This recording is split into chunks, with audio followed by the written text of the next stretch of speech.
न मृत्यु को प्राप्त होता है,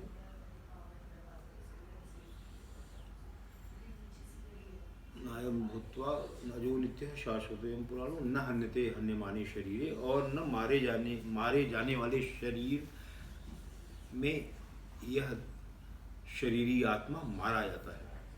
अजो नित्य शाश्वतो यम पुराणो, यही था ना। न हन्यते हन्यमाने शरीरे। तो न जायते मृते वा कदाचित् नायम भूत्वा भविता वा न भूयः अजो नित्य शाश्वतो यम पुराणो न हन्यते हन्यमाने शरीरे। और अगला मंत्र है वेदा विनाशिनम नित्यम। नायम भूत्वा भविता वा न भूयः भी ना एक में उसके पहले वाले में, हाँ उसका बता दो। उसके वाले में है ये नहीं, इसके पहले य एनम वेति हंतारम न यश्चैनम मन्यते तम उभौ तौ न विजानीतो नायम हंति न हन्यते। जो इस आत्मा को मारने वाला समझता है तथा जो इसको मरा मानता है, वे दोनों ही नहीं जानते, क्योंकि यह आत्मा वास्तव में न तो किसी को मारता है और न किसी के द्वारा मारा जाता है।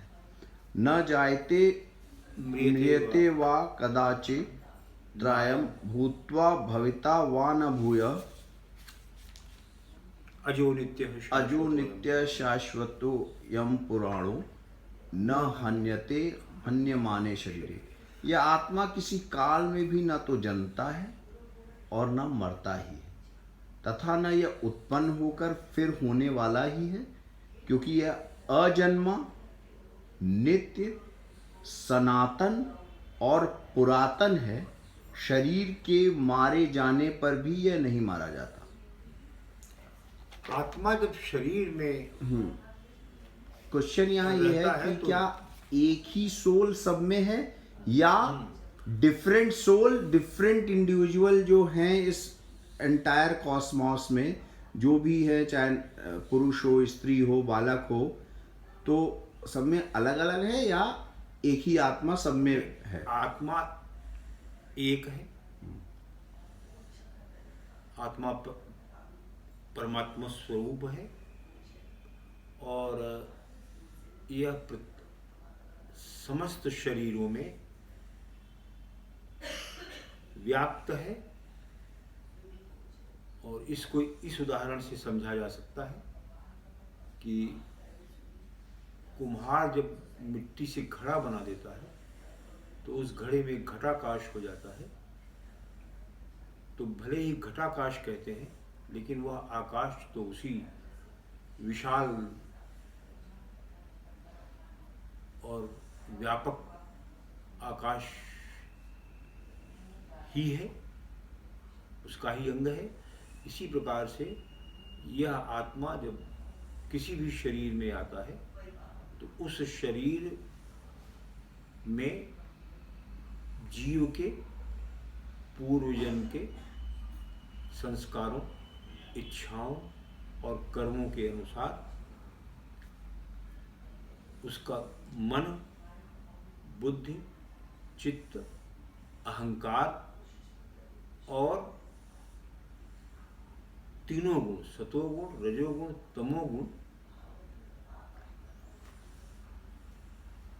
के साथ रहता है। परंतु विशेषता यह है कि आत्मा जीव के साथ रहते हुए भी उससे निर्लिप्त रहता है, और वह अमर है, अजर है, अजय है, अजन्मा है। जीव का ही पुनर्जन्म होता है और वही मरता है, और प्रत्येक जन्म के पूर्व जन्म के कर्मों, प्रारब्ध, संचित क्रियमाण के अनुसार उसके संस्कार, उसका जन्म होता है। परंतु आत्मा तो अजन्मा रहता है, इसको न तो कोई मार सकता है और न यह किसी को मारता है। और सबसे विशिष्ट बात इसमें यह कही गई गीता में कि नायम भूत्वा भवितावान भूय। एक बार ऐसा नहीं है कि आत्मा एक बार हो भूत्वा और फिर भविष्य में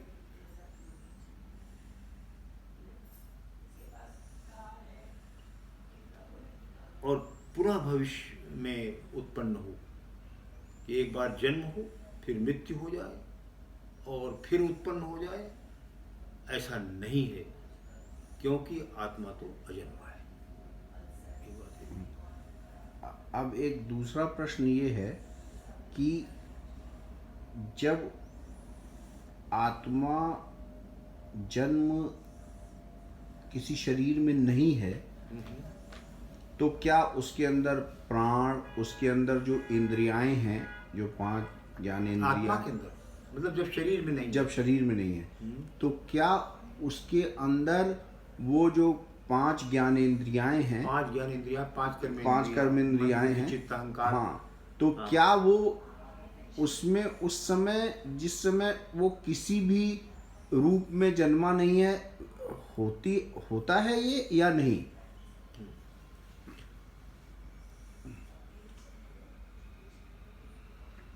आत्मा का स्वरूप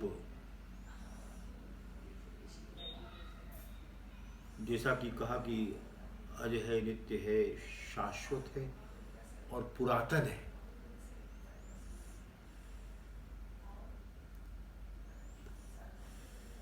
आत्मा परमात्मा स्वरूप है।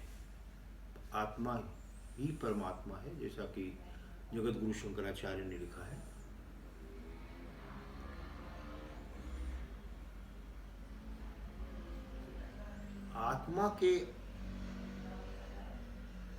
आत्मा जब कोई शरीर धारण नहीं करता,